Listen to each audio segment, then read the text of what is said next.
Hopefully we know that it's eternally important to live in harmony. But one thing we do know for sure, it isn't easy. God knows that too. That's why he tells us in Philippians 4 how to do it.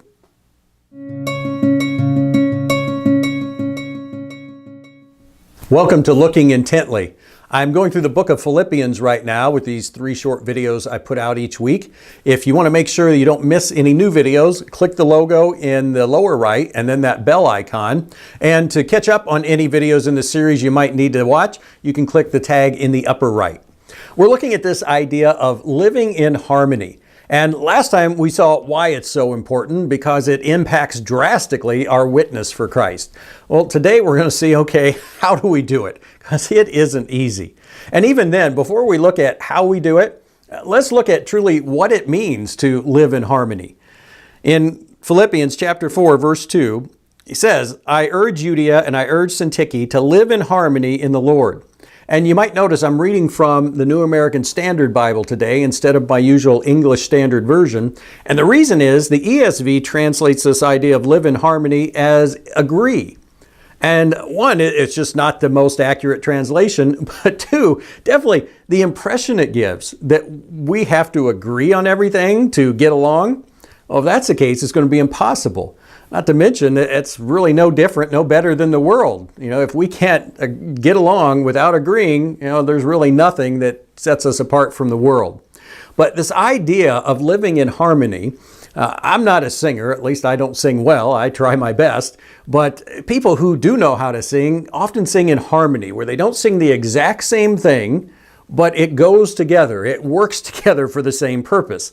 That's what's being talked about here. We may not agree on everything, but we are working together for the same purpose.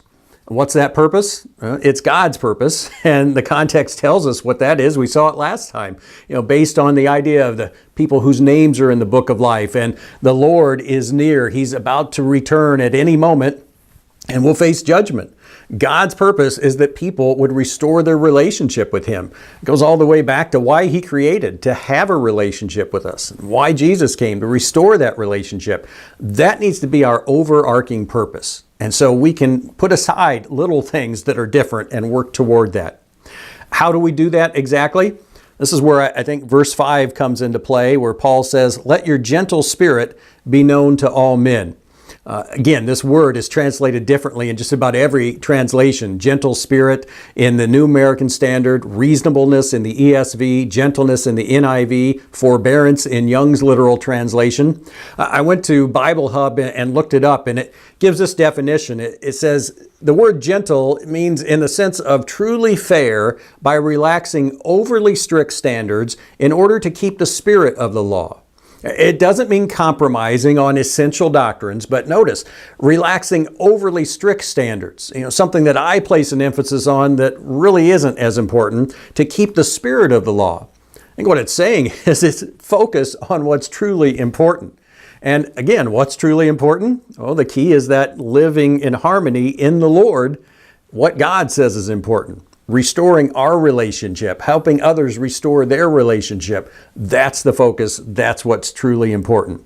So ask yourself, where is my focus? And, really, we all want to say, well, of course it's on God and His focus. That's the right answer. Well, how do I know where my focus truly is? Do I let less important matters, including my preferences, do I let those interfere with my focus on God's purpose? Is there any disunity between me and someone else that might be an indication I'm letting it interfere? And then, as always, follow up. What's one specific, tangible thing I can do to strengthen my focus on God's purpose? Maybe a specific thing I can do to address some disunity, and that will, work along in the process. Paul talks about this, and we've seen how important it is. We've now seen how to do it. Let's keep working at this, and as always, let's keep reading the good book like a good book.